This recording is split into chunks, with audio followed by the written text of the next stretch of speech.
Hi all, can anyone hear me? Please wave, because I can't hear you, unfortunately, but it seems to work.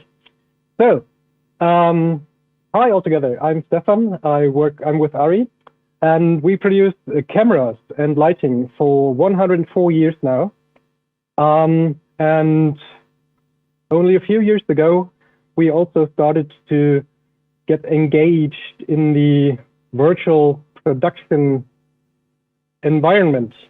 And today I'm speaking about how to use cameras, of course, ARRI cameras, but mostly this occurs with all cameras, especially cinematic cameras, how to use them in virtual production environments, what artifacts might occur, what problems will you meet, and how, for example, a color pipeline could work. I won't get too far in the last point. I will only point at two directions which might be worthy of a discussion. Let's start with the basics. How do I manually set up a camera for virtual production, and why? Why is easy? Because I want to have a good image. But what do you need? Of course, you need a camera and a lens. Choosing the sensor and the lens type is a pure creative decision. There is no need to go for a certain lens in virtual production environments. Of course, signature primes perform a bit better than other cheaper lenses, but again, it's a purely creative choice. Every camera and every lens that we have and other manufacturers have as well do work in virtual production environments, as long as they have two basic requirements, and that is a way to synchronize them, and of course, some way of metadata exchange. You would need lens data, focus, zoom, and iris, of course, to have a virtual representative in Unreal Engine or Unity or whatever system you're using. Of course, we're using Unreal Engine at the moment because it simply has the most handles and most support for virtual production. And of course, you also can use a camera model that is able to exchange camera metadata to remotely control your camera data, the frame rate you're shooting in. All that is very valuable information for having in the post-production process. Of course, you want to avoid post-production, but it's not possible. You always will have post-production. And also, sort of belonging to the camera, I think, is a tracking device, which is giving you the position of the camera that you know. You have two possibilities of solving that. There are more, but two are the way to go at the moment. You can have an outside-in tracking system with a passive device on the camera and have active cameras or other sensors on your stage ceiling and is tracking the camera passively. Or you have an inside-out tracker, which is basically a camera on your hero cam and it's shooting upwards or in front. Both have their advantages and their disadvantages. The stages I have been working in, at least when they were larger, have used both tracking devices because of having, well, both advantages. If your camera is assembled, you would need to continue in integrating it. And most important is the synchronization of the camera to your LED wall, because if there is a different frame rate, it doesn't work. If the frame rate isn't adjusted properly, like some devices don't provide proper frequencies, they are a bit away from what they actually should deliver, or do have a too big, not latency, how's it called? Well, too big headroom, or not precise enough, it doesn't work very good. Just as an example, if it doesn't match properly, you might experience image artifacts that look like those lines here and there. And this could occur because, as specified in the SMPTE standard, the frequency is 24 over 1.001, and this does not match 23.98, as actually the title of this frequency is named. Actually, this must be 23.976. Otherwise, it doesn't work, and you might get artifacts like this. What else is important? Shutter angle adjustment. The shutter angle normally, if you're shooting with a cinematic camera, is at 180 degrees. But this might result in also having line type image artifacts of a certain kind. So it would be good to manually adjust your shutter angle to a proper value. And this value might be close to 180, but if it is 180, it's only by accident. So what you're doing is you take a very small shutter angle, like 5 degrees, and expose as many artifacts as you want to expose, and manipulate the shutter angle to smaller or bigger values. And eventually you will meet a point here at 5.6 or 5.7 or 5.5, somewhere in that area. Eventually you will get there where you have minimized the line type artifacts of the LED wall, and in combination with a rolling shutter, of course.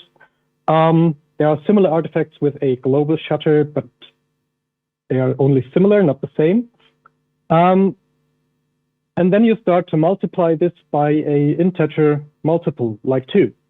And then again, do the procedure to minimize artifacts, multiply that again, the procedure, multiply that, adjust, until you are at a value that is close to your aspired shutter angle. That might be 180 degrees that you want to have, but you're resulting in 170.0, for example, or you're shooting at a different angle because you are having a multicam setup, or you are using ghost frame, which is also very difficult to do with rolling shutter cameras in cinematic exposures, because the time slots you have left are very short. It is possible with a wall that has a high enough frequency, but it's harder to achieve than in TV style productions where you have shorter exposure times and, of course, a global shutter most of the time. What else can result? Well, let's go to the image artifacts. A very popular artifact we are confronted with by our customers and by other people who search for help is ghosting.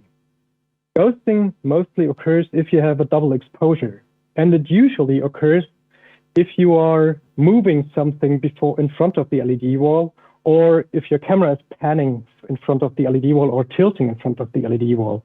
And it occurs more if your LED wall doesn't have the same frequency as the camera. For example, there might be reasons to have the LED wall on 50 Hertz and your camera at 25 frames per second.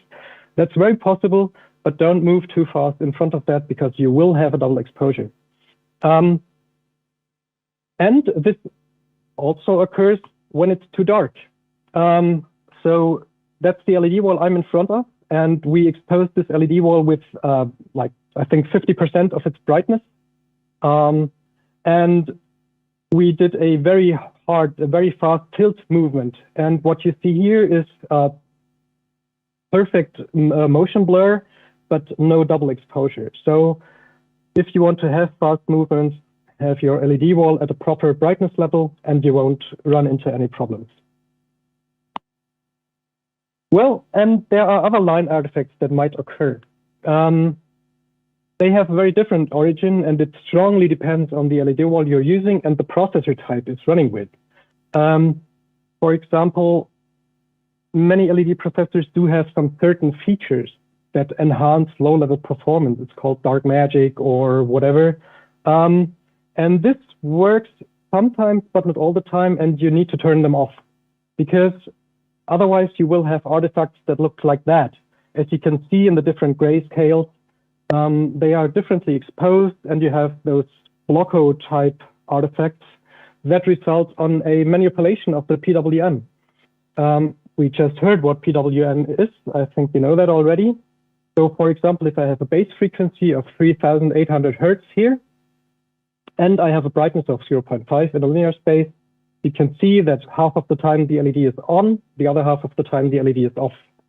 If I decrease the brightness to 0.5, you can see the on time is shrinking to a very short amount of time.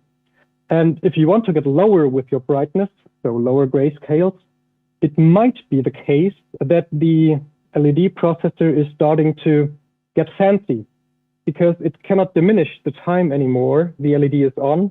It starts to leave away certain frequencies, and this might not be a problem. But for example, if you're getting to a brightness of a quarter, 4/100, then suddenly you have halved your LED frequency to not 3,800 hertz anymore, but 1,900, and you can keep on with that game. If you get lower, you always diminish the frequency that you're actually shooting on, and this is resulting in those artifacts. Again, this strongly depends on the LED processor and strongly depends on the LED wall you're shooting with. Others perform better, others perform worse than the type I have shown here.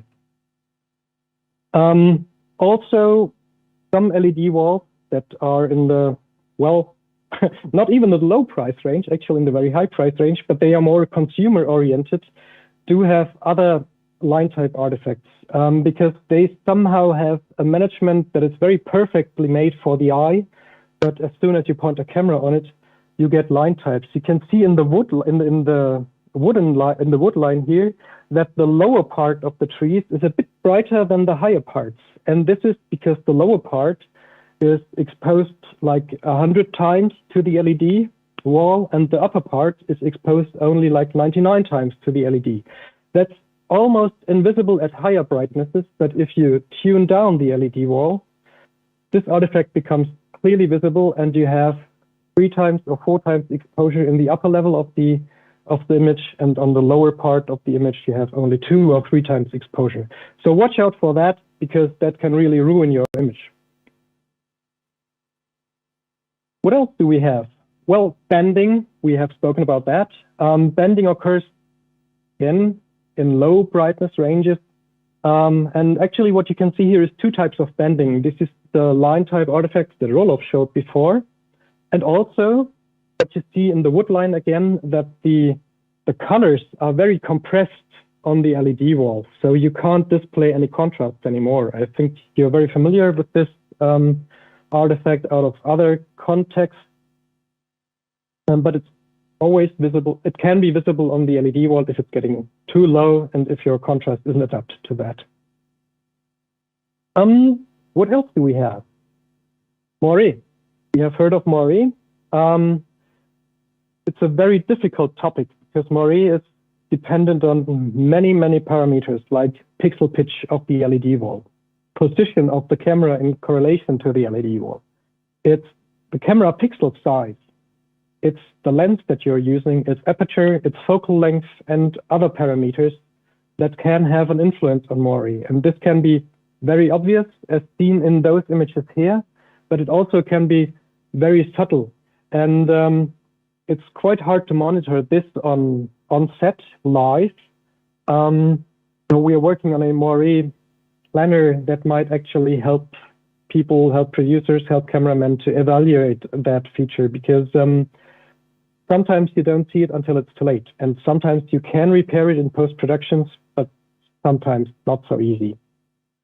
And it can't be, it can't be removed. Avoid it. It's the only way to be safe. Avoid Moiré on all costs. And then let's talk a bit about color. I think in driving the LED walls, there is a big discussion. Either do I take gamma curve or do I go for the PQ, the perceptual quantizer function? And at the moment we are working on some measurements, what would be the better way. And what you can see here in orange is the perfect gamma function, that's the orange line, and also some measured values from an LED wall. And in blue, it would be the perfect PQ function, but also you can see the implemented PQ function in the LED wall. And it's doing 2 things. One, first thing, for your higher grayscale levels, you do have some sort of plateau. I'd be careful with that because this might be the case that we have driven it wrongly. Also, I don't think so. I think we have driven it correctly. And I also think that not all LEDs, not all LED processors show that rather erratic behavior on the top level. And on the low level, what it definitely will do is push more values of your brightness scale to lower levels. And we have seen before, lower levels are those levels where LED walls don't perform so good. And in the end, the PQ function is called perceptual quantizer. It's made for perception, and it will sit there. The measurement is not an eye, and therefore the camera doesn't care if it's gamma or PQ. So go for where the LED wall performs better, and that is gamma. And the second point I wanted to point at is, which color space should I use if I'm feeding a signal to the LED wall? Do I use an SDR color space like Rec 709? Do I go for ST24? Do I use P3? Or do I use the native color space of the LED wall?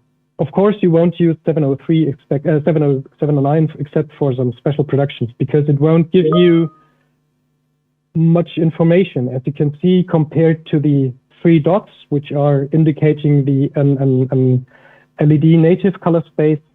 The 3 dots are much bigger than Rec 709. So basically, you would lose information if you put a camera on it. The same is with P3. It's also smaller than what the LEDs actually can deliver today. And if you go for Rec 2020, you are basically in the native color space, because Rec 2020 is bigger than what any LED display at the moment at a reasonable price can deliver now. So our recommendation, or what I would like to state here, is go for a native color space, because the camera is used to film natural environments. The camera doesn't care if the signal that is in front of the LED wall, it simply doesn't care if it's in PQ, if it's in Rec 709, if it's SDR, if it's some other encoded signal. The camera simply receives light from the LED wall. It doesn't receive a color space. And also the LED wall doesn't care basically what's coming on. It simply interprets something and will reproduce any color that's coming in with its own means. That means with its own LED that it has. So everything you're doing is restricting this native color space. And what you're then doing is deliver less information into your world that your camera is living in. So you want to avoid that, because if you have more information, you can have more fun in the end in post-production, in whatever you're doing with your footage. So much for it. I'd be happy to receive any questions. Yeah. Hello, Stefan. Yeah. I just heard that finally new Alexa Mini is coming this year. The Alexa Mini Super 35 with 6K sensor. So does it will have the gen lock on board? The Alexa Mini does have gen lock on board. Yes, of course. And the all our mini series does have gen lock on board. Also, the new camera that is released this year will have gen lock, of course, and they also have a sync shift, which might be important to adjust the phase position of the LED wall. So they come with it. You also can use the larger series, the Alexa and the Alexa LF, but there you have to trick a little bit and using the time code in for synchronization and an audio delay. So that's also possible, but it's a bit inconvenient to use those cameras. All mini models do have the easy way.